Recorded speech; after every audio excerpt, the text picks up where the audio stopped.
Bismillahirrahmanirrahim. Assalamualaikum warahmatullahi wabarakatuh. Alhamdulillahirabbil alamin. Wa bihi nasta'in ala umuri dunya waddin. Muhammadin wa ala alihi wa ashabihi wa man tabi'ahum bi ihsan ila yaumiddin. Amma ba'du fa ya ibadallah usikum wa nafsi bi taqwallah faqad fazal muttaqun. Ya ayyuhalladzina amanu taqullaha haqqa tuqatih wa la tamutunna illa wa antum muslimun.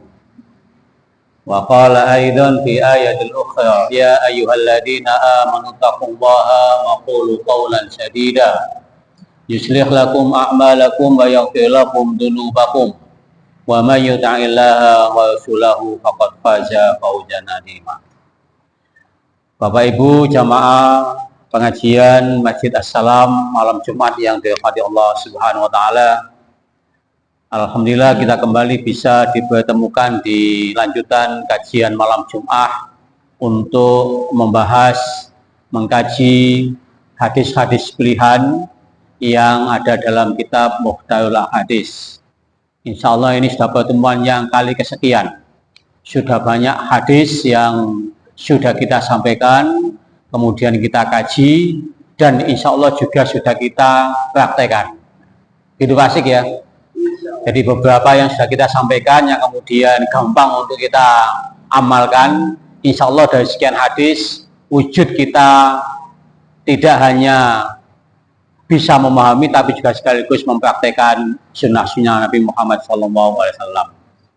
Bapak sekalian, malam ini insya Allah kita akan melanjutkan lagi sekian riwayat hadis yang kita pilihkan untuk kajian malam ini. Itu hadisnya atau riwayat hadis yang diawali dengan lafaz iyyakum. Iyyakum. Jadi di antara sekian riwayat hadis Nabi itu di antara ciri khasnya atau karakteristiknya itu ada yang diawali dengan lafaz iyyakum. Tentu banyak hadis-hadis yang diawali dengan iyyakum. Makna umumnya atau makna gampangannya lafaz iyyakum itu artinya adalah hendaklah engkau jauhi. Jadi ada kata-kata yang bunyinya itu iyyakum, itu maknanya adalah hendaklah engkau jauhi. Artinya dari sekian perbuatan yang nanti disebutkan oleh Nabi yang diawali dengan kata iyyakum itu memang dalam konteks perbuatan-perbuatan yang tidak bagus. Dan dengan demikian selayaknya dan seharusnya kita jauhi. Hadis yang pertama Bapak sekalian diriwayatkan dari Imam At-Tabrani. Rasulullah Muhammad SAW itu mewanti-wanti kepada kita, iyyakum wazina, hendaklah kalian itu menghindari perbuatan zina. Jadi bagaimanapun zina itu dalam konteks dan perspektif siapapun, ulama sedunia sepakat bahwa zina itu sesuatu perbuatan yang fahisah dan wasa'a sabila. Maka Nabi mempertegas dengan larangan kita untuk supaya menjauhi atau menghindari perbuatan zina dengan satu lafaz ungkapan iyyakum wazina fa inna fihi arba'a khisalin. Sebab kata Nabi, zina itu mempunyai paling tidak 4 efek, 4 perkara, sehingga kita selayaknya untuk menghindari perbuatan zina itu. Di hadis yang 2 minggu lalu kita sampaikan, di antara perbuatan yang Allah itu benci terhadap perilaku yang apabila kita lakukan itu adalah as-sayhu az-zani, ya, orang tua yang masih suka berbuat zina. Semestinya tidak sampai zina itu Allah sudah gak suka, sudah tua tetapi masih punya potensi ya untuk melakukan perbuatan-perbuatan yang mengarah pada perbuatan zina. Itu yubghiduhumullah. Allah sangat jenis, sangat tidak apresiatif ya terhadap perilaku itu. Nah, di hadis berikutnya Nabi mempertegas lagi, wa iyyakum wazina, hendaklah engkau betul-betul menghindari yang namanya zina. Fa inna fihi al-fahisol, sebab perbuatan zina itu akan memiliki 4 dampak yang cukup merusak, cukup destruktif dalam pribadi manusia. Yang pertama adalah yudhibul baha anil wajah. Konsekuensinya kita kalau melakukan zina itu, kata Nabi, akan mempunyai dampak apa? Yudhibul baha, akan dihilangkan al-baha itu kewibawaan anil wajah, dari wajah kita. Betul nggak wajah kita? Dirasakan enggak? Jadi orang itu, kata Nabi, kalau sering terjerumus dengan perbuatan zina, itu diantara efek negatifnya akan dirasakan itu adalah yudhibul baha anil wajah. Wajahnya itu enggak ya sebenarnya tapi enggak membawa kewibawaan, gampang dilecehkan. Apalagi kalau sudah diketahui teman-temannya, ya mesti gampang, adalah kamu kan gitu ya. Kalau belum ketahuan biasanya belum seberapa signifikan efeknya. Tetapi kalau sudah ketahuan, apalagi yang berbuat zina itu, maaf, orang yang ditokohkan, kemudian terketahui, maka pada saat yang bersamaan, kata Nabi, yudhibul baha, akan dihilangkan kewibawaannya itu anil wajah, dari wajahnya. Sebab memang di sekian banyak ayat Al-Quran itu memang Allah jelas mewanti-wanti supaya kita tidak melakukan perbuatan zina. Dan di antara perilaku yang berefek dari perbuatan zina itu kan dosanya disegerakan, tidak menunggu saat di akhirat, tetapi disegerakan di dunia bersamaan dengan dosa uququl walidain, dosa terhadap durhaka kepada orang tua. Jadi di riwayat yang lain Nabi itu menegaskan bahwa di antara perilaku dosa yang efek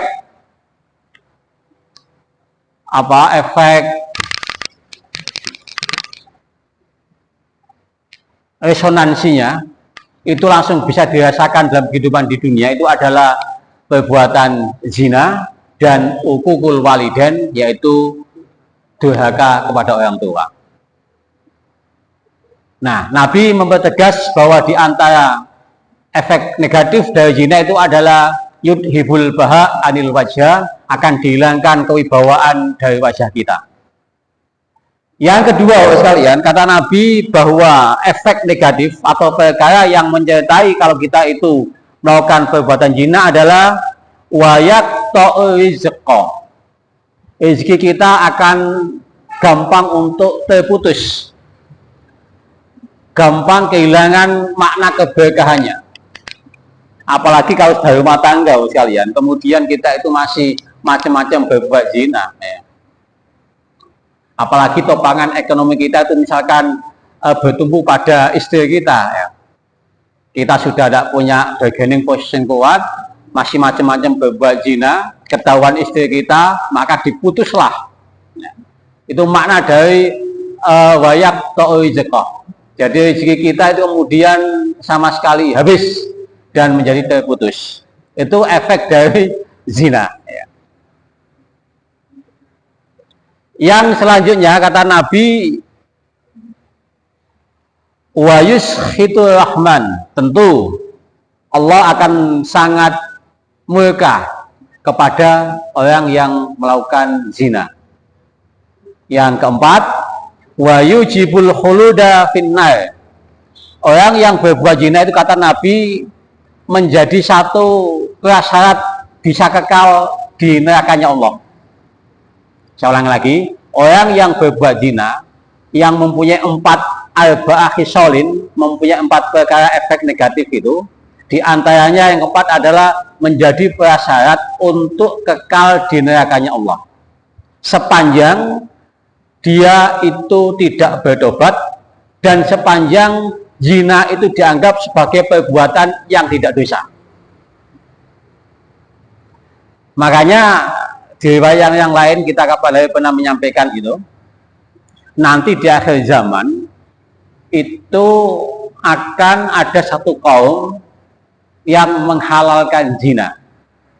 Layakunanna min ummati aqwam, diantaranya adalah wayastahillu zina. Di samping wayastahillu apa kemarin itu musik itu ya. Nah, akan ada di akhir zaman itu kelompok kaum yang menghalalkan zina.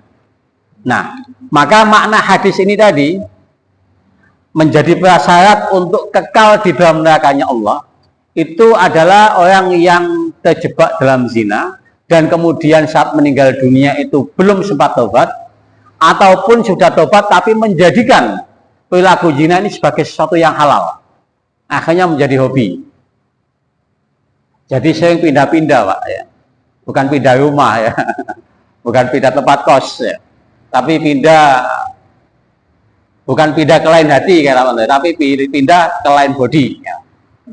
Jadi sering pindah ke lain body itu yang bukan diikat oleh ikatan nikah yang resmi dan itu dianggap sebagai sesuatu yang hobi, maka itu menjadi prasyarat khuludu finnar, bisa nanti kekal di nerakanya Allah Subhanahu wa taala.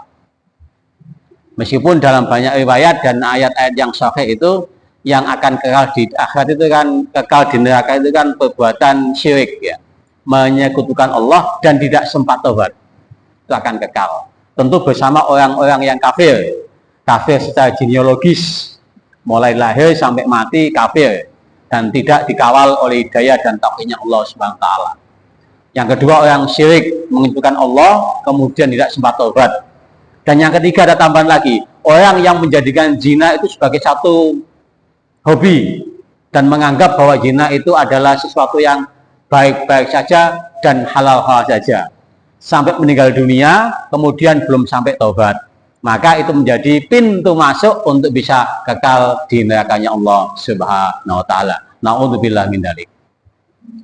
Bapak sekalian yang dirahmati Allah Subhanahu wa taala, kemudian hadis yang kedua, hadis yang masih diawali dengan lafaz iyyakum, hendaklah engkau jauhi.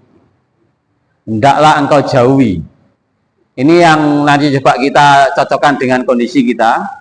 Nabi itu mewanti-wanti kepada umatnya dengan lafaz iyyakum waddaina, hendaklah engkau hindari yang namanya hutang. Sepakat enggak ya? Jadi Nabi itu dalam satu riwayat hadisnya mewanti-wanti kepada umatnya itu iyyakum waddaina fa innahu hammun bil lail wa maddalatun bin nahar.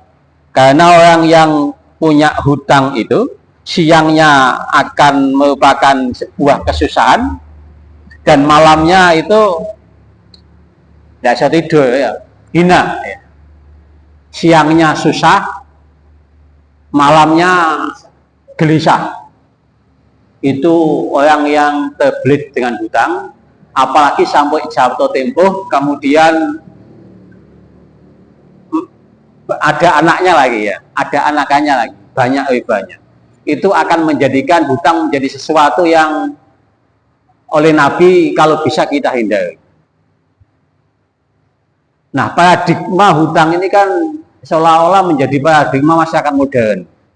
Kalau hidup tanpa hutang itu katanya tidak bisa kreatif kan gitu ya. Saya tuh sampai pernah digojlok sama teman-teman di kantor itu. Karena melihat saya gajinya utuh ya, oh sampean ini pegawai goblok ya. Karena tidak punya hutang. Nah, di antara alasannya itu saya menggunakan sanad hadis iyyakum waddaina, hendaklah engkau hindari yang namanya hutang sepanjang memang hutang itu tidak dijadikan sebagai kesempatan. Sebab kata Nabi, kalau kita terlalu banyak hutang, kemudian tidak mempertimbangkan input yang kita miliki, kemudian tidak bisa kita manage secara bagus, maka efeknya tadi itu. Siangnya menjadi susah, malamnya kita menjadi gelisah. Nah, yang kedua ini monggo direnungi masing-masing. Yang sepakat ya Monggo yang nggak sepakat juga. Ya. Tapi kayaknya kayak gitu ya. Kalau kita melihat orang-orang yang terbeli hutang itu kadang-kadang sampai menampakkan wajahnya saja itu kan malu. Apalagi kalau punya utang sesama tetangga. Ditagih bolak-balik, janji bolak-balik. Akhirnya ketemu itu mencoba untuk menghindari. Siangnya begitu, malamnya tidak bisa tenang tidurnya. Itu hadis riwayat yang kedua yang diawali dengan lafaz iyyakum. Yang ketiga, Bapak sekalian, iyyakum wal qibla. Nabi mewanti-wanti lagi kepada kita umatnya itu supaya hendaklah kita menghindari yang namanya perilaku al-qibla. Ibra itu dari makna takabur, sombong. Jadi yang jelas sombong ini adalah perilaku yang sepakat kita semuanya mengatakan tidak bagus ya. Sehingga Nabi mewanti-wanti dengan satu riwayat diawali dengan lafaz iyyakum. Sombong itu sesungguhnya tidak punya tempat baik di mata Allah, di mata nabinya maupun di mata sesama manusia. Itu sombong. Sampai termasuk kemarin yang perilaku yang dibenci oleh Allah, yubghiduhumullah, itu kan diantaranya adalah al-fakir al-mukhtal ya. Orang yang miskin yang sombong. Orang miskin sombong itu yubghiduhumullah. Tetapi dalam konteks yang ini Nabi malah mempertegas iyyakum wal kibra. Jadi hendaklah kalian menghindari yang namanya takabur atau sombong. Kenapa? Fa inna iblisa hamalul kibra ala an la yasjuda li Adam. Sebab sombong itu adalah perilaku genealogis yang diwariskan oleh iblis saat tidak mau sujud kepada Adam. Jadi sekali lagi, sifat sombong al-kibra atau at-takabur itu merupakan sifat bawaan yang diturunkan, hereditasnya itu dari iblis.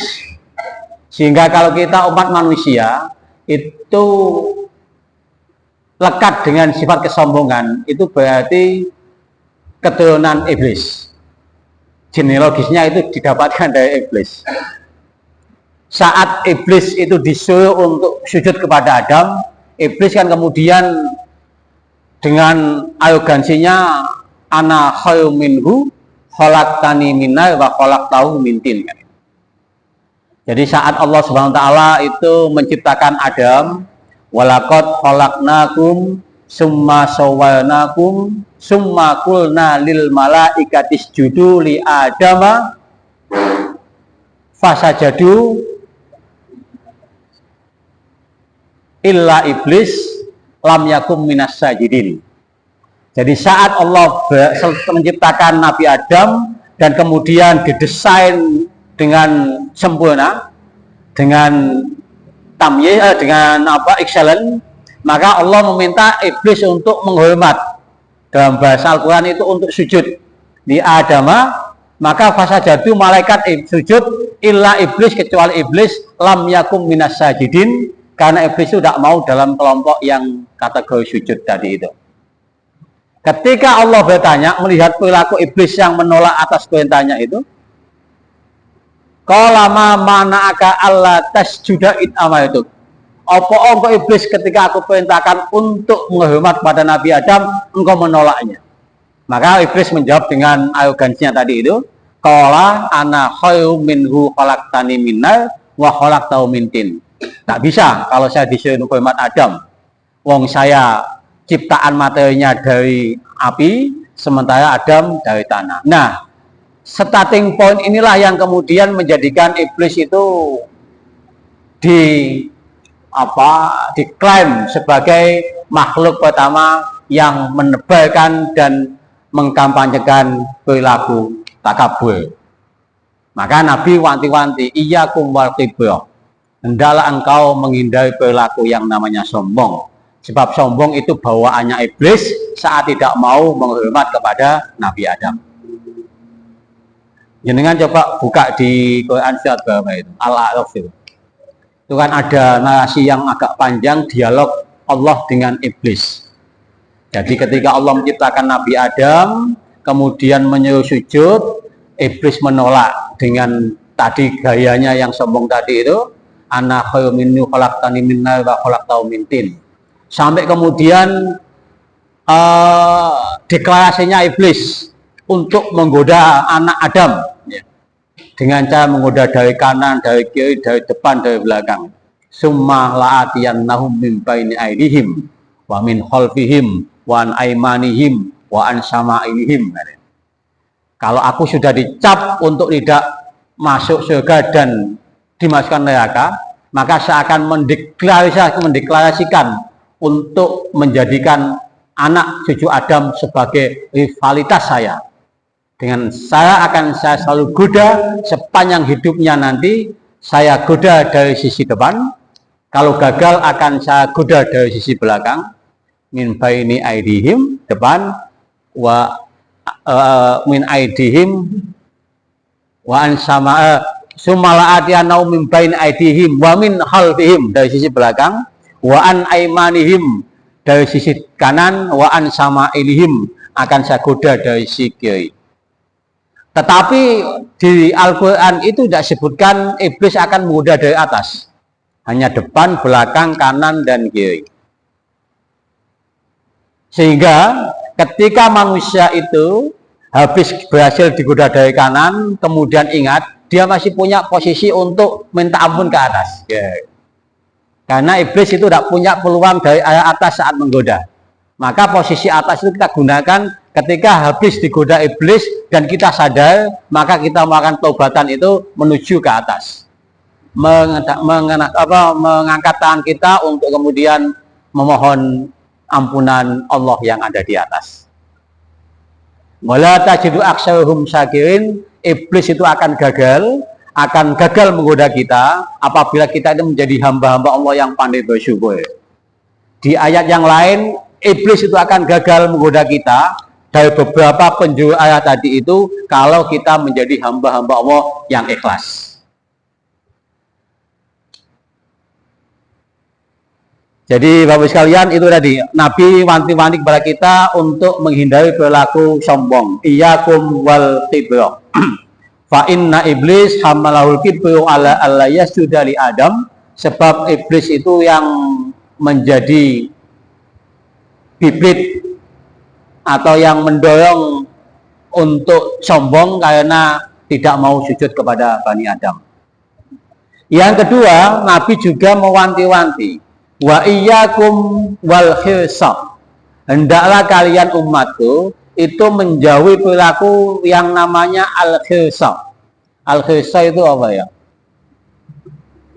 Semangat yang menggebu-gebu. Semangat yang menggebu-gebu kemudian kelewat batas. Itu al-khirsah. Kenapa Nabi wanti-wanti kita untuk tidak punya semangat khirsah? Sebab fa inna adama hamalahul khirsu ala an akala minas sajarati.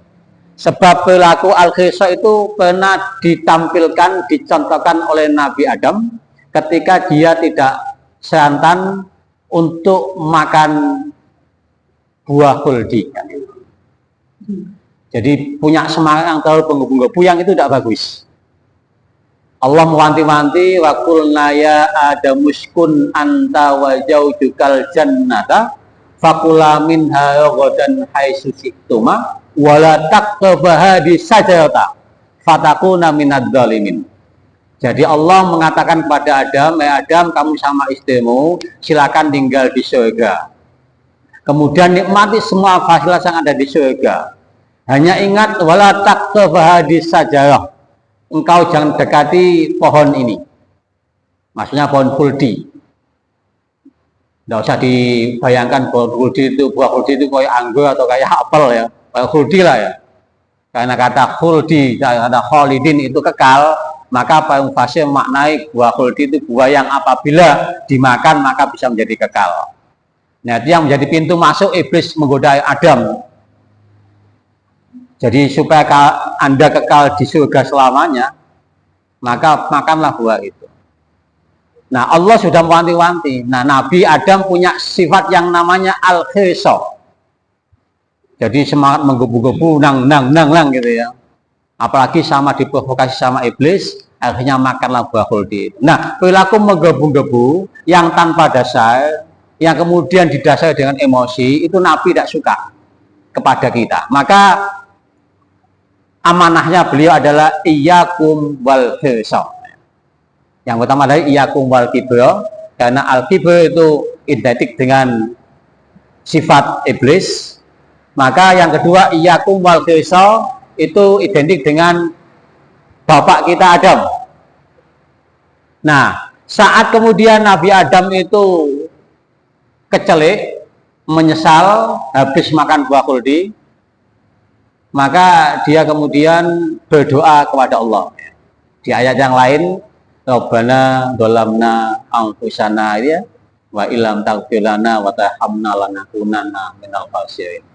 Itu adalah doanya Nabi Adam saat melakukan penyesalan karena gara-gara diliputi dengan sikap atau sifat al-khisa tadi. Jadi fatalaqa Adam min rabbi kalimatun fataba alaihi innahu tawwabur rahim. Maka ketika Adam bertemu dengan Tuhannya, dia kemudian bertobat di hadapan Tuhan itu dengan mengatakan di ayat yang lain, Rabbana dolamna anfusana wa illam taghfir lana. Maka di antara doa yang masyhur yang kemudian sering kita baca, yang bunyinya Rabbana dolamna itu adalah mengcopy paste doanya nenek moyang kita Nabi Adam saat melakukan penyesalan atas perilaku yang bersifat al-khisa tadi itu. Terburu-buru, serampangan, dan kemudian ya tadi itu nggak sabaran. Padahal ada hikmah yang sangat penting kenapa Allah itu melarang untuk memakan buah khuldi.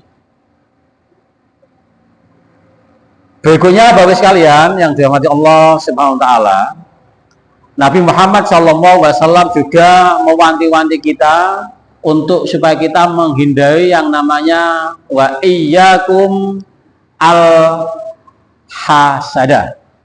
Wa iyyakum atau iyyakum wal hasada. Hendaklah engkau menghindari sebisa mungkin sifat atau perilaku hasad. Perilaku hasad. Sebab kenapa? Kata Nabi, fa inna bana adama innama qatala ahaduhuma sahibu hasadan. Sebab di antara penyebab terjadinya pertumpahan darah, pembunuhan di antara Bani Adam itu adalah sebabnya karena sifat hasad. Jadi Qabil dan Habil itu anak Adam dari generasi pertama.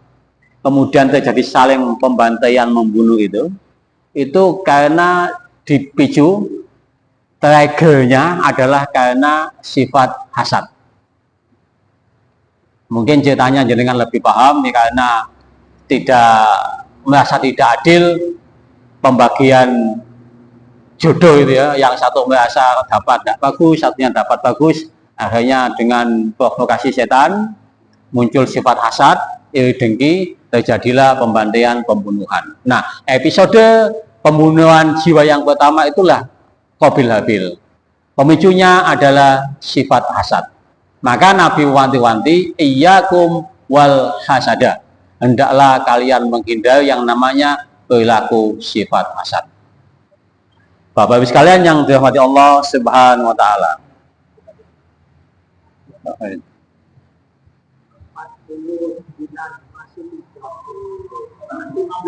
Masih 15 ya. Satu hadis lagi.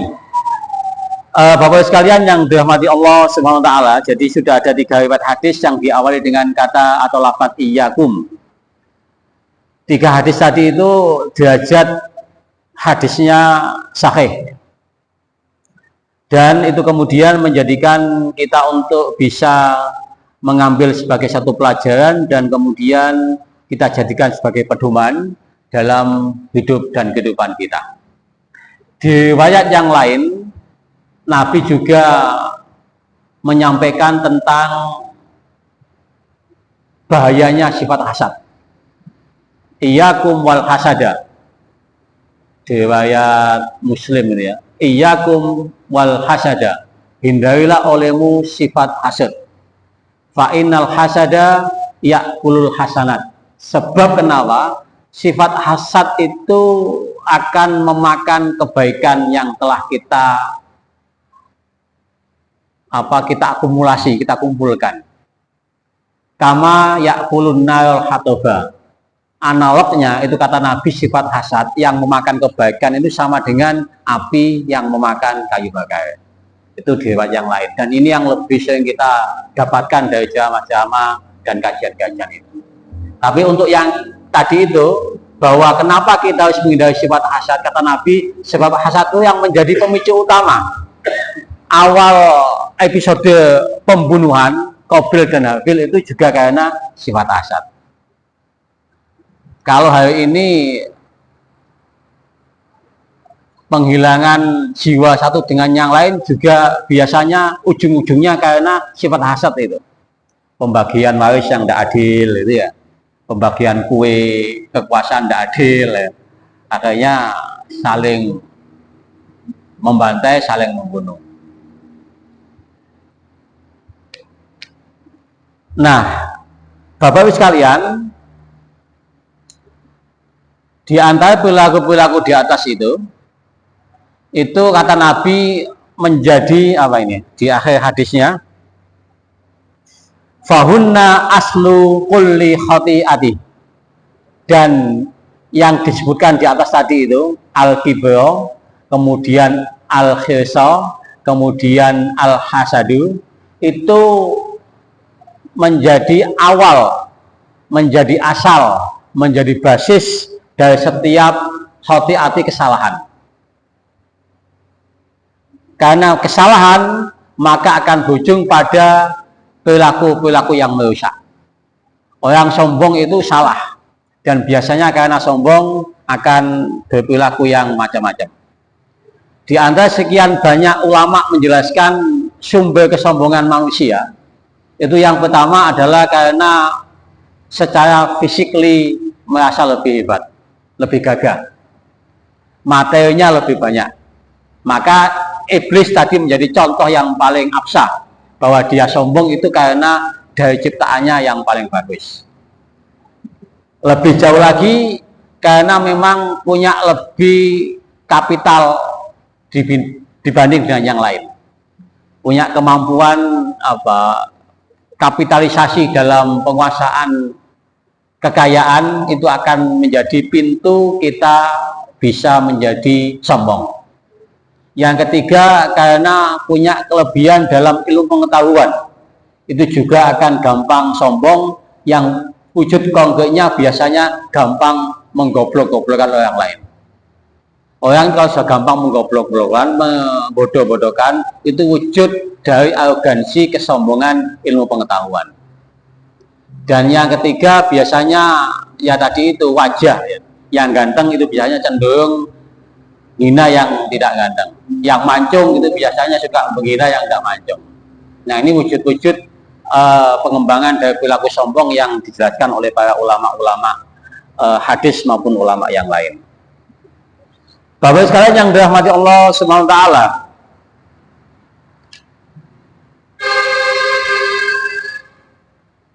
ada satu riwayat lagi saya yang butuh kita sampaikan terkait dengan kalimat atau lafadz iyyakum, dan ini juga sangat populer di tengah-tengah kita.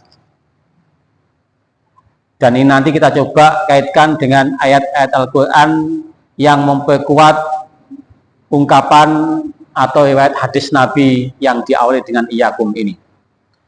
Rasulullah Muhammad SAW, riwayat hadis sahih ini ya, Bukhari Muslim ada, nanti bisa dilacak, menyampaikan iyyakum wad-dhanna, hendaklah kalian menjauhi perilaku ad-dhanna. Ad-dhanna itu adalah perilaku prejudice. Ya. Prejudice itu berburuk sangka. Iyyakum wadhanna fa inna dhanna akdabul hadis. Sebab sifat suudon atau prasangka atau prejudice itu sesungguhnya adalah perkataan yang paling bohong. Akdabul hadis. Akdab itu dari kata kadibun, kadabun, kadabayukadibu. Bentuk isim tafdilnya adalah akdab. Afdol berarti yang paling ya. Akbar paling besar, akdabu paling bohong. Al hadis ucapan. Jadi Nabi mengatakan inna dhanna akdabul hadis. Ketahuilah bahwa sesungguhnya berburuk sangka atau prasangka atau prejudice itu adalah sebohong-bohongnya ucapan. Wala tajassasu wala tahassu wala tanafasu wala tahasadu wala tabaghadu wala tadabaru wa kunu ibadallah wa ikhwana. Jadi Nabi itu melanjutkan kalimat kita tidak boleh berburuk sangka itu diikuti dengan kalimat jangan suka tajassus. Tajassus itu mencari-cari kesalahan orang. Wala tahasadu, jangan suka hasud. Di awal tadi disampaikan. Wala tabaghadu, jangan suka mengedepankan emosionalitas. Apalagi? Wala tabaghadu, kemudian wala tadabaru, dan jangan saling membenci. Wa kunu ibadallahi ikhwana. Diakhiri dengan satu kalimat yang sangat bagus. Wa kunu ibadallahi ikhwana, dan jadilah kalian itu menjadi hamba-hamba Allah yang dalam satu kesatuan persaudaraan. Jadi hadis yang keempat ini ingin menyadarkan kepada kita bahwa di antara pintu masuk kita itu menjadi bermusuhan, tercabut nilai-nilai ukhuwah kita, persaudaraan kita, itu karena pertama adalah kita gampang berprasangka buruk. Ad-don. Don itu prasangka. Kalau prasangkanya buruk menjadi suudon. Kalau prasangkanya baik menjadi husnudon. Kalau prasangkanya itu baik menjadi positif thinking. Kalau prasangkanya jelek menjadi negatif thinking. Nah, orang yang terjebak dengan prasangka itu menjadi pintu masuk kita terciptanya yang namanya friksi-friksi, konflik, dan tercerabutnya nilai-nilai persaudaraan. Tajassasu itu pintu masuk yang kedua yang bisa menjadi kita tafarruq, berpisah menjadi saudara. Apa tajassus itu? Adalah mengais-ngais kesalahan teman kita. Jadi kayak paparazi ya. Jadi mencari, membidik teman kita ini, kalau nggak ditemukan kesalahannya dari kanan, digelai dari sebelah kiri. Musuh politiknya begitu, dilihat kesalahan kelasnya mana yang ada, itu namanya tajassus. Nah, itu pintu yang kedua yang bisa menjadi terpecahnya yang namanya ikhwana atau persaudaraan.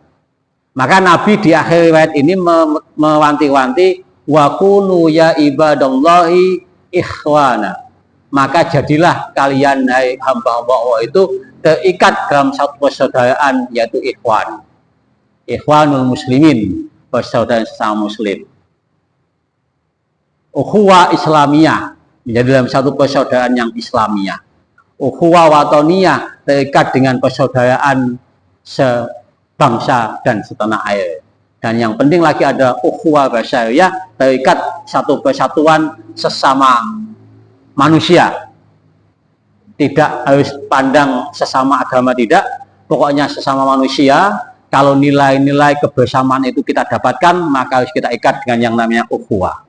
Tetapi Nabi di awal menyampaikan bahwa kita hendaklah menjauhi yang namanya don, tajassus, tabaghadu, kemudian apalagi tadi tafarrudu, saling membenci, sebab akan menjadi kita terpecah persaudaraan kita. Mudah-mudahan 4 riwayat hadis yang diawali dengan lafaz iyyakum yang sudah kita jelaskan di awal tadi, di atas tadi, akan menjadi bagian dari kesadaran kita bahwa perilaku-perilaku di atas itu memang harus kita hindari. Kalau menghindari zina, insya Allah gampang, asik ya, kecuali yang sulit ya. Menghindari zina, iyyakum wa zina ya. Apalagi kalau jamaah salam yang sudah sepuh-sepuh ini, meskipun masih ada potensi zina, tapi kan gampang untuk diredam. Yang sulit tadi itu iyyakum wal hasada ya. Menghindari sifat hasad itu yang mungkin sulit, butuh dilatih. Kemudian iyyakum wal kibr, menghindari perilaku takabur itu memang agak sulit. Tapi kalau kita tahu efeknya dan kemudian sebab-sebab yang akan mengikutinya, insya Allah kita akan gampang untuk meninggalkannya. Mudah-mudahan yang sekian ini bermanfaat. Aku qouli hadza. Wassalamualaikum warahmatullahi wabarakatuh.